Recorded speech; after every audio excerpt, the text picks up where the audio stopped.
La célébration du Nouvel An à Mazir de 1975 revêt une forte portée symbolique, traduisant l'enracinement et la diversité du tissu culturel marocain, ainsi que la volonté d'aller de l'avant dans la mise en œuvre effective du caractère officiel de l'Amazigh. Pour parler justement de la valorisation du patrimoine culturel amazigh, nous sommes en direct de la ville d'Agadir avec Abdelrahman El Yazidi, président de l'association Azoforum. Bonjour et merci d'avoir accepté notre invitation. Bonjour. Alors, la proclamation du Nouvel An Amazigh, jour férié national officiel, a donné une forte impulsion au processus de mise en œuvre des mesures visant à renforcer l'action amazigh nationale, notamment dans sa dimension culturelle. S'agit-il d'une réconciliation des Marocains avec leur patrimoine civilisationnel qui est l'Amazigh? Oui, on peut présenter les choses sous cet angle. Et en effet, donc la fête du Nouvel An amazigh, c'est une tradition ancestrale dans le nord de l'Afrique, l'espace qu'on appelle Al-Mazra, de l'ouest de l'Égypte jusqu'aux îles Canaries, en passant par la Libye, la Tunisie, le Maroc et l'Algérie. Tous les Marocains fêtaient cette occasion à la même date, avec des festivités, avec des plats spécifiques. Il y a une société civile qui a milité durant des décennies pour arriver à l'officialisation de la langue amazigh et aussi pour fêter le jour du Nouvel An comme fête nationale. Mais il faut reconnaître que ceci a été fait grâce à la volonté royale, qui a accéléré le processus qui a commencé depuis le règne du feu Hassan II. Et donc, sous le règne de Sa Majesté Mohamed VI, que Dieu l'assiste, ce processus-là a été accéléré, a vu une autre dynamique dans une autre vision. C'est la vision de la réconciliation des Marocains, de tous les Marocains, de toutes les tendances, toutes tendances confondues, avec leur histoire, avec leur patrimoine, avec leurs racines. Et ce jour-là, aujourd'hui, c'est une journée, c'est une fête de tous les Marocains qui les réconcilie avec leur patrimoine, avec sa diversité, d'ailleurs présente sur tous les plans culinaires, gastronomiques, vestimentaires, le parler de tous les jours des Marocains qui le darija, la langue amazigh vivante, l'officialisation dans la Constitution et la mise en œuvre de cette officialisation accélérée aussi pendant ce gouvernement de Aziz Akhnouch. Et il y a toute une dynamique qui s'installe de la part des collectivités locales pour dynamiser ce mouvement et certainement à terme, et j'espère dans le très court terme, voir le tissu économique qui s'intègre aussi dans cette dynamique, la restauration, l'hôtellerie et beaucoup d'activités économiques. Ça ne peut qu'être bénéfique pour tous les Marocains. Aujourd'hui, vous, en tant qu'acteur associatif, dites-nous comment ce Nouvel An Amazigh est marqué d'une pierre blanche, notamment à Agadir. Quelles sont les festivités organisées sur place?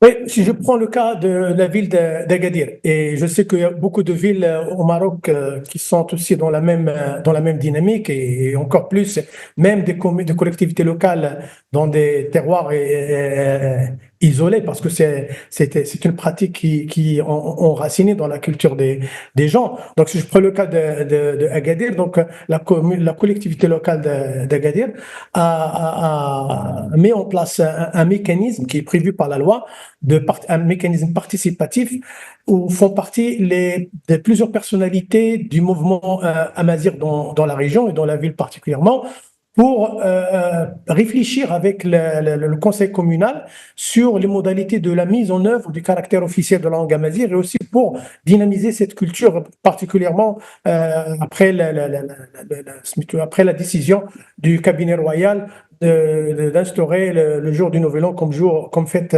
nationale. Et grâce à ce partenariat et à cette participation, donc la ville d'Agadir, elle est riche depuis quelques années de plusieurs activités culturelles, particulièrement durant le cas de Nouvel An, aussi le cas de Carnaval Bunman par exemple, où beaucoup d'associations participent, beaucoup d'événements sont mis en place dans de différentes régions de la ville, plusieurs places des pistes de concerts de musique, un concert qui a été inauguré par le chef de gouvernement à Agadir Villa. Et on voit que la société civile aussi, il s'intègre dans cette dynamique. Et ce qui m'a beaucoup impressionné, c'est l'adhésion des familles et des mères et des enfants dans cette festivité, et particulièrement dans les fêtes organisées dans les écoles publiques et les écoles privées, suite à la note envoyée par le ministère de l'Éducation aux académies. Alors, la célébration du Nouvel An à Mazir est une pratique culturelle ancienne et profondément enracinée dans l'histoire du royaume. Dites-nous comment ça a évolué sur le terrain, notamment cette pratique, comment ça a évolué avec le temps?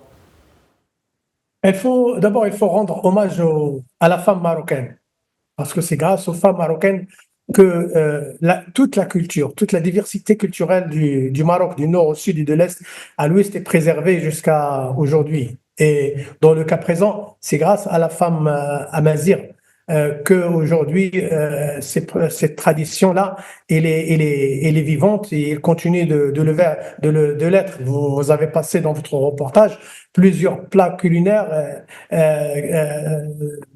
que les Marocains préparent à cette occasion-là. Donc, je voudrais d'abord rendre hommage à la femme et par cette occasion rendre hommage à la décision royale de intégrer la femme dans tous les tissus économiques et social et culturel. Donc, l'émancipation de la femme. Et la fête du Nouvel An, c'est un moment de plus pour mettre en avant le rôle de la femme. Aussi, il faut rendre hommage aussi à la société civile qui continue à alimenter, à maintenir la flamme de cette culture vivante. Et à la fin, je voudrais dire, il y a un rôle immense que joue et que vont jouer encore la jeunesse marocaine. Et j'appelle toutes les entités concernées dans le pays à intégrer la jeunesse dans la culture. Et la culture, c'est un moteur majeur pour le développement. Sans culture, une personne, une communauté, un peuple reste renfermé et étouffé dans des choses qui sont basiques. C'est la culture qui permet l'ouverture sur des horizons, de grands horizons, et surtout se projeter dans l'avenir et l'avenir de cette planète et l'avenir de notre peuple marocain. Justement, la célébration du Nouvel An à Mazir témoigne, en tout cas aujourd'hui, de l'attachement des Marocains à leur riche culture et à leur héritage immatériel, un patrimoine national partagé qui transcende les barrières linguistiques et renforce aujourd'hui l'esprit d'appartenance et de diversité. Comment, selon vous, peut-on davantage promouvoir aujourd'hui le patrimoine et la civilisation à Mazir? Je pense d'abord par un biais très important. Vous l'avez dit au départ, c'est la réconciliation des Marocains avec leur identité. Cette fête et surtout la décision de Sa Majesté d'en faire une fête nationale officielle un jour férié, il consacre davantage et met en valeur et en évidence davantage l'appartenance du Maroc et l'appartenance du peuple marocain à l'Afrique. Donc, nous appartenons à cette terre qui nous nourrit et cette terre qui nous donne de la fierté, et à nous de la préserver et de la développer pour les générations futures. Notre appartenance, elle est africaine et il a d'autres dimensions islamiques, nord-africaines, etc. Et quand on sera conscient de cette réalité, on fera développer toutes les dimensions de cette culture pour en tirer profit et faire développer le pays. Il est injuste que la personnalité marocaine et l'identité marocaine aient plusieurs façades et des façades qui sont très riches et qu'on ne les exploite pas.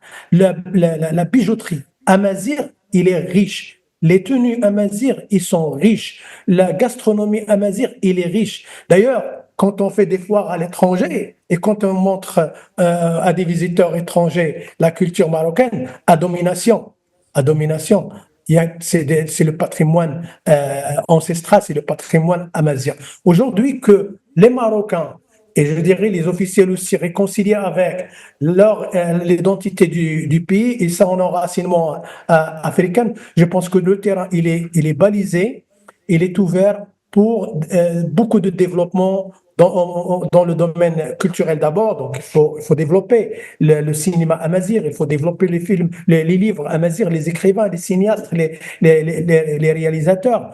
Et par là, il y a tout un tissu économique qui va suivre nécessairement et qui trouvera des horizons de développement, un gisement de développement énorme. Et rien qu'à voir les photos et les images que vous passez aujourd'hui, ça, si j'étais un entrepreneur, ça me donne déjà des idées d'investissement.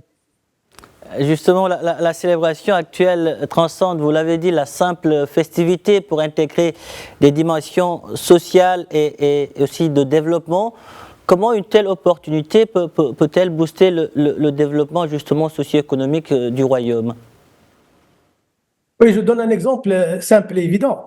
Aujourd'hui, nous avons une fête nationale et un jour chômé férié.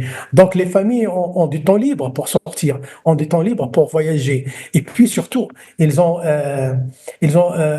une matière culturelle, identitaire, très ancestrale que les hôtelleries, l'industrie hôtelière par exemple, l'industrie de la restauration, par exemple, de loisirs, aussi du livre, du cinéma, peuvent exploiter et se ressourcer dedans pour pour offrir au grand public des produits adaptés. Moi, j'imagine que dans un futur proche, ça commence déjà. Je vois des restaurants dans plusieurs villes qui affichent et qui publient dans les réseaux sociaux leur menu spécial pour la soirée du Nouvel An amazigh. Donc, ça peut donner des idées et c'est à ces industries-là de réfléchir et de s'arrimer à cette source de richesse et cette opportunité de développement qui s'offre grâce à la décision royale, à qui je rends encore hommage, parce qu'elle a dénoué une question identitaire qui est très importante, de manière très souple et de l'intérêt de tous les Marocains. Abdelrahman El Yazidi, merci pour toutes ces précisions, merci d'avoir répondu à nos questions.